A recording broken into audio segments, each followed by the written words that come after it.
happened to be in a situation where a friend of mine was drunk. So when she was in the drunk state, she was repeatedly saying that please don't judge me as I'm drinking. Please don't judge me. It is… but she's lost her judgment, but she doesn't want you.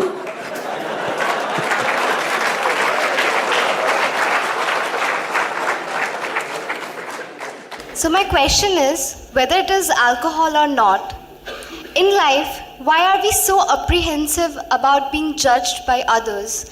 And how can we not let this come on our way of being happy?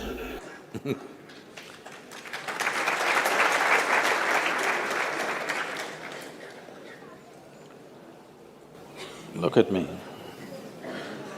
See, I'm always stoned.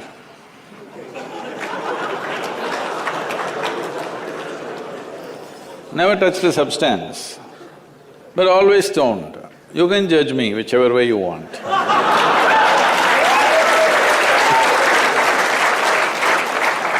Because one thing is, I'm stoned in such a way that I have not lost my judgment at all.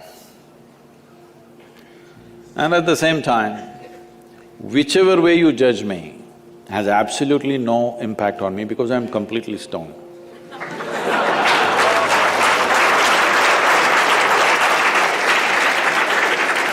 Having said that, why this consumption of alcohol and drugs is growing the way it's growing in the world is, this is because the heavens have been collapsing. Yes, I was in Bangalore just 3-4 weeks ago. There were over 8,000 people doing a 2-day program with me. And just casually I asked, how many of you think you will go to heaven? Only 5 hands went up. Then I asked, are you all the hell people? No, it's just that both heaven and hell have collapsed in people's minds. This is the first time in the history of humanity that this many people in the world can think for themselves. Otherwise, your priest, your mullah, your pandit or a book was thinking for you. The first time that so many people can think for themselves. Or they're thinking right, thinking wrong, there are many issues about that. But they're thinking right, thinking wrong, but they're thinking. So all illogical things are naturally collapsing. Still, this generation has not fully walked away from it, still there is fear. They can't openly say, there's no goddamn hell or heaven.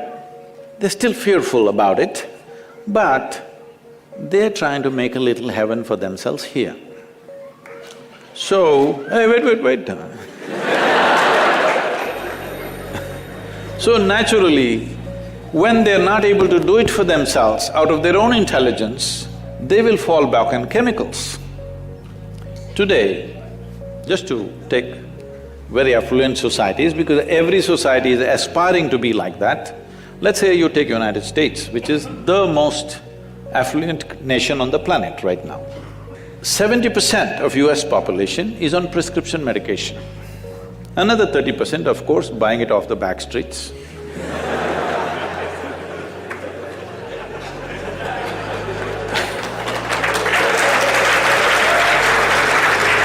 Most affluent nation, obviously affluence is not working. To be healthful, you need chemicals. To be joyful, you need chemicals. To be peaceful, you need chemicals. To be ecstatic, of course, that is ecstasy. So, I'm not even looking at it morally. It's never a moral issue for me. If 90% of this population right now is on chemicals, believe me, the next generation that we produce will be a generation which is much less than us. If we produce a next generation less than ourselves, we have committed a crime against humanity, because the next generation must be at least one step ahead of us, otherwise we've lost it. We've lost the entire process of civilization when we produce a next generation which is actually less than us. So, we are heading towards this rapidly unless we teach individual human beings how to simply sit here and be blissed out. Stoned enough or no? Just look at me. But am I conscious enough, alert enough, clear enough? If there was a way to intoxicate yourself without losing your judgment, without losing your awareness, without losing your intelligence, it's a great thing. Intoxication is a fantastic thing. Only problem is, it takes away your judgment, it takes away your intelligence, incapacitates you. That is the problem, isn't it? Is it true? Ask anybody, you're not in the medical sciences, but ask anybody, is it true that this body here is the greatest chemical factory in the universe right now? The universe that we know at least? Only problem is you're a lousy manager.